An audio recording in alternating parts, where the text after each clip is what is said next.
बात को रखेंगे। वो बराबर हो सकता है कि क्यों नहीं बना रहे हैं? ईश्वर ने चाहा तो हम आज ही इस बात को रखेंगे और हमारे बड़े नेताओं से और राहुल जी के पास इस बात को पहुंचाएंगे। ये मैं आपसे आश्वासन लेना चाहता था। बिल्कुल पहुंचाएंगे हम इस बात को कि भैया ये मुद्दा बहुत बड़ा है, पेंशनरों के साथ भी आकर और कुछ ऐसी आवाज उठाएं ताकि पेंशनरों को सहारा मिले। मैं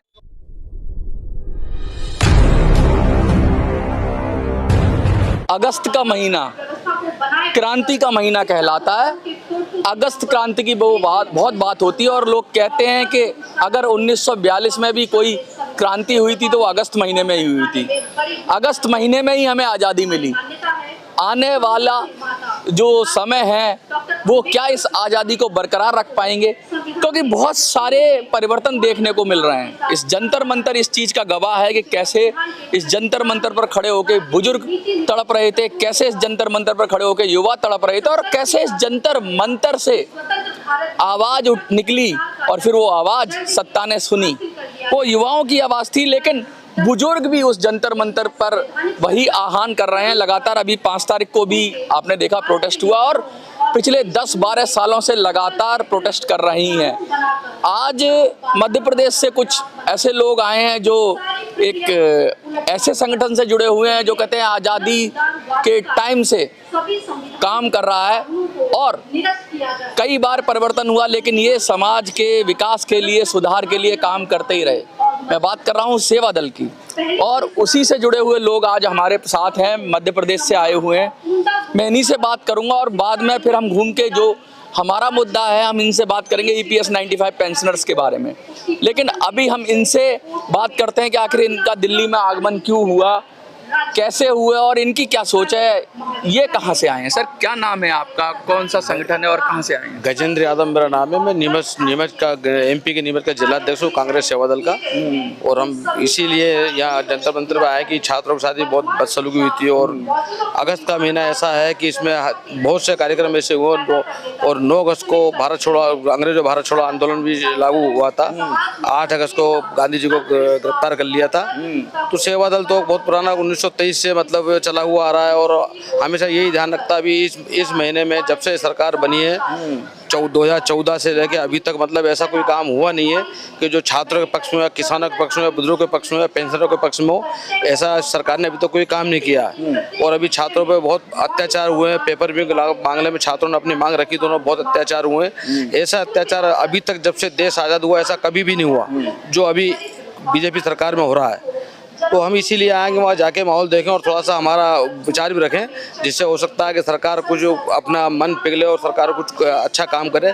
लेकिन सरकार का मन पिघलने वाला नहीं है। आज अभी बाहर से आ रहे हैं, अंदर तो सुनने में आया कि मणिपुर से जो आए लोगों को रामलीला मैदान में शिफ्ट कर दिया गया है। तो इसलिए हमसे ये कहा जा रहा है कि मैंने कहा रामलीला मैदान हम जंतर मंतर भी आए और यहीं रहेंगे हम, क्या ये सोच के हम आए थे। लेकिन इस सरकार को बदलने के लिए मतलब ये सरकार को कुर्सी छोड़ने के लिए, सत्ता छोड़ने के लिए बिल्कुल सरकार एग्री नहीं है। इसलिए चाहे जितने अत्याचार कर लो, किसी को बंद कर लो, किसी का मर्डर कर दो, ये सरकार का काम है।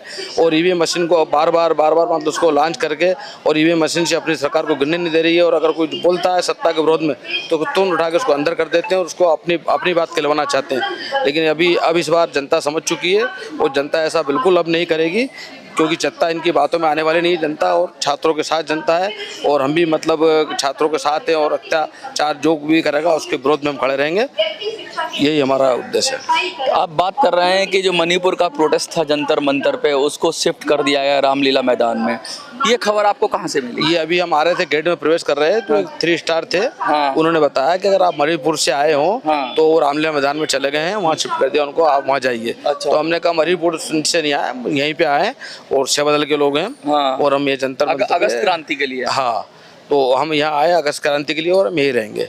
देखिए ये जो बात कह रहे हैं, ये बात कह रहे हैं कि सरकार पर बहुत कड़े हमले कर रहे हैं और साफ साफ कह रहे हैं कि जिस तरह से सरकार चल रही है ऐसी पिछले समय में नहीं चली थी। सरकारों में कमियां रही हैं, ये मानते हैं, लेकिन जिस तरह की तानाशाही का रवैया अब दिखाया जा रहा है वो नहीं है।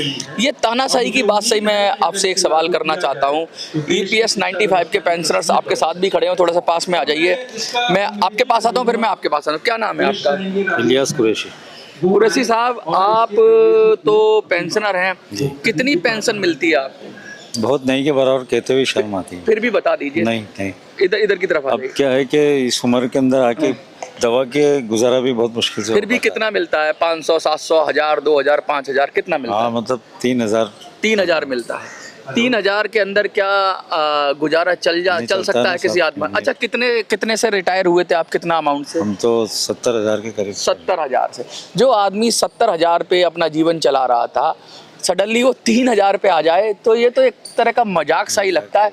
अगर आपने कोई इंतजाम नहीं किया होगा 12 पुराना। साल से हमारे अशोक कमांडर साहब उसको प्रयास कर रहे हैं, हाँ। राजा वो सब प्रयास कर रहे हाँ। हैं, हमें आश्वासन ही आश्वासन मिल रहे हैं माननीय प्रधानमंत्री जी से और श्रम मंत्री जी हाँ। से, लेकिन अभी तक इस पर कोई काम नहीं हुआ। काम नहीं। अच्छा, ये बताइए कि एक आदमी 70,000 से रिटायर हुआ और उसको 3000 पे ला दिया पेंशन में, और उसने अपनी 30-40 साल जो नौकरी की उसमें पूरा पैसा कटवाया।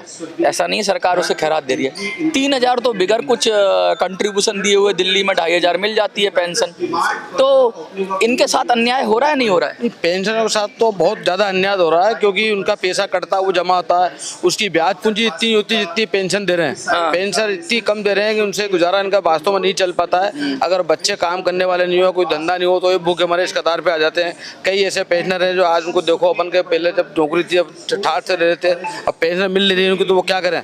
कुछ के बड़े परिवार होते हैं, बच्चों को पढ़ा नहीं पाते, उनको तकलीफ इतनी आनी है कि वो रोडों पे घूम रहे, तगाली उठाना पसंद कर रहे हैं, बहुत से लोग कचरा बीन रहे हैं। ये पेंशनरों की हालत सरकार ने इसने कर दी। लेकिन जब ये पेंशन की स्कीम तो कांग्रेस सरकार लाई थी 1995 में, और बीजेपी कांग्रेस तो सब एक ही जैसा ही तो लग रहा है। मतलब क्या बदलाव हुआ? वहाँ भी वैसे ही दुखी थे ये लोग तो बेचारे, और आज बीजेपी के। मैं कहता हूँ बेशक आप कांग्रेस पार्टी से नहीं है, लेकिन कांग्रेस सेवा दल से तो हैं, तो क्यों ना आप अपनी पार्टी पर दबाव बनाते? क्योंकि राहुल गांधी को कहते कि इस मुद्दे को उठाएं, वो सारे मुद्दे उठाते हैं, युवाओं के मुद्दे उठा रहे हैं, गूंज कार्यक्रम किया उन्होंने।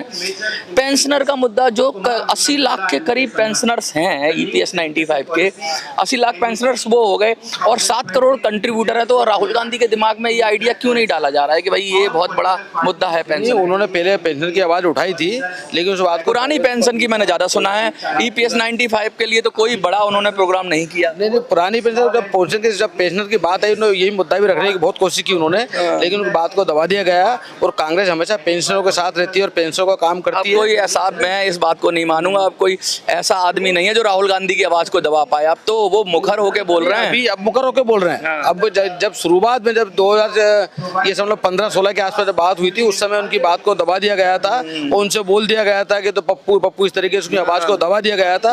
उनके ऊपर उनको ये बोलने के लिए, उनको मतलब झूठा साबित करने के लिए हजारों करोड़ रुपए बीजेपी ने खर्च किए, लेकिन वो कुछ नहीं कर पाई। आज राहुल जी की आवाज बिल्कुल बुलंद है और बुलंद से आवाज उठा रहे हैं, और इस आवाज को बुलंदी, क्योंकि आप कांग्रेस सेवा दल से हैं, अध्यक्ष भी हैं एक जिले के, तो क्या आप अपने स्तर पे, अगर क्योंकि आप दिल्ली आए हैं, डेफिनेटली आपके लिंक होंगे।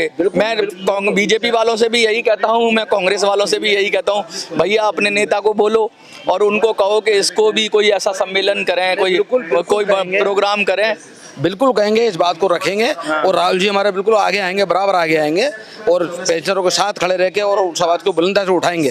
और हम भी बोलेंगे उनसे कि आप इस बात को उठाइए, और उठाएंगे हम। देखिए, ये बात मैं क्यों कह रहा हूँ कि पेंशनर्स को लोग तो कहते हैं कि मिनिमम पेंशन 1000 है, लेकिन ऐसे भी लोग हैं हमारे पास, कुरैशी जी जानते होंगे, जिनकी पेंशन 1000 भी नहीं है।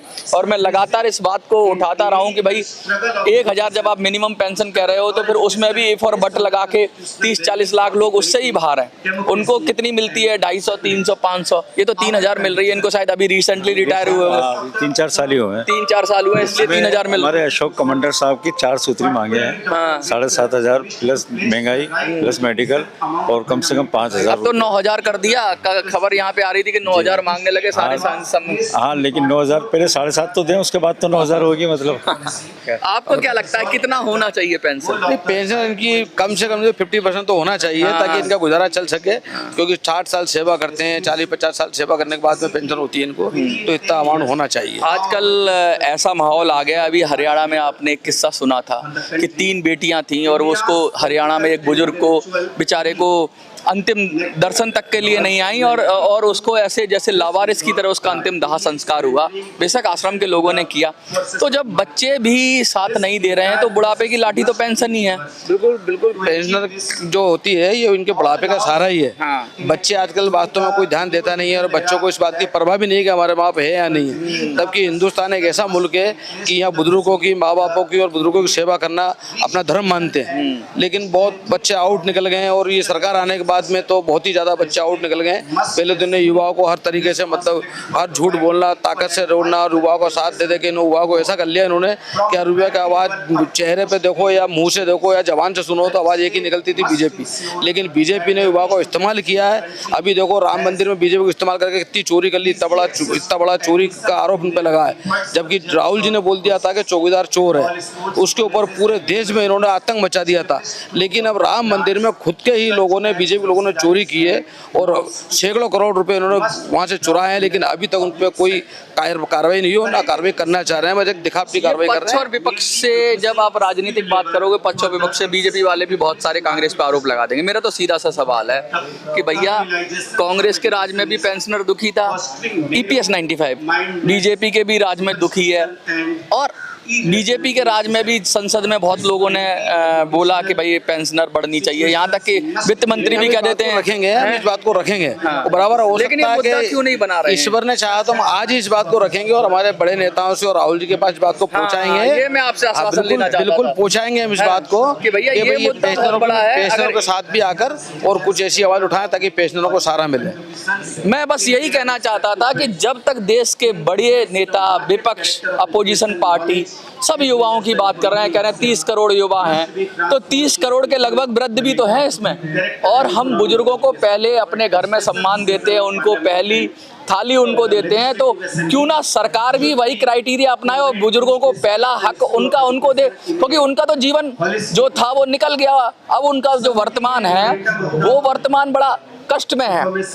बुढ़ापे में ही बीमारियां लगती हैं, बुढ़ापे में ही मेडिकल बिल्स बनते हैं, बुढ़ापे में ही अपने साथ छोड़कर चले जाते हैं, बुढ़ापे में ही कमाई के साधन बंद हो जाते हैं। सारी जब परेशानियां बुढ़ापे में आती हैं तो जो पेंशन लाठी है बुढ़ापे की, उसको क्यों तोड़ा जा रहा है? और क्यों मिनिमम पेंशन इतनी कम बनती है, माफ करिए, पेंशन इतनी कम बनती है कि मिनिमम पेंशन जैसी चीजें लागू करनी पड़ रही है सरकार को। या तो पेंशन का फॉर्मूला सुधार ले, बार बार हम कहते हैं इस फॉर्मूले को हटाओ, या फिर मैं तो ये कहता हूँ या फिर ये योजना ही खत्म करो EPS 95 की। लोगों का पैसा बैंक में जमा कर दो, इतना ब्याज आ जाएगा।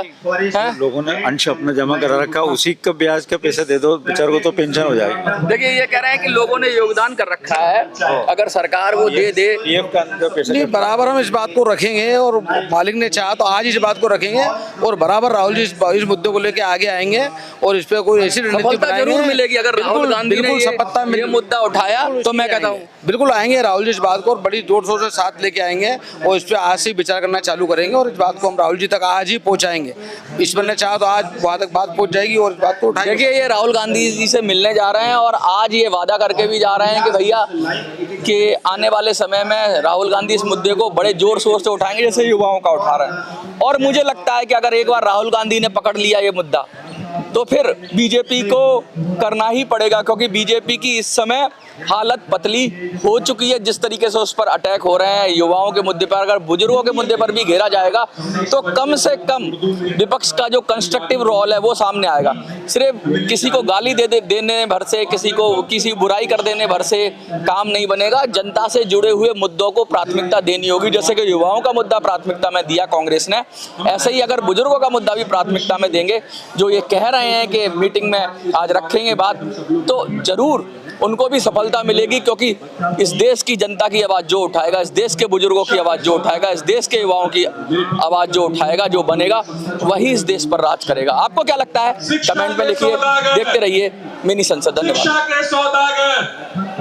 शिक्षा के सौदागर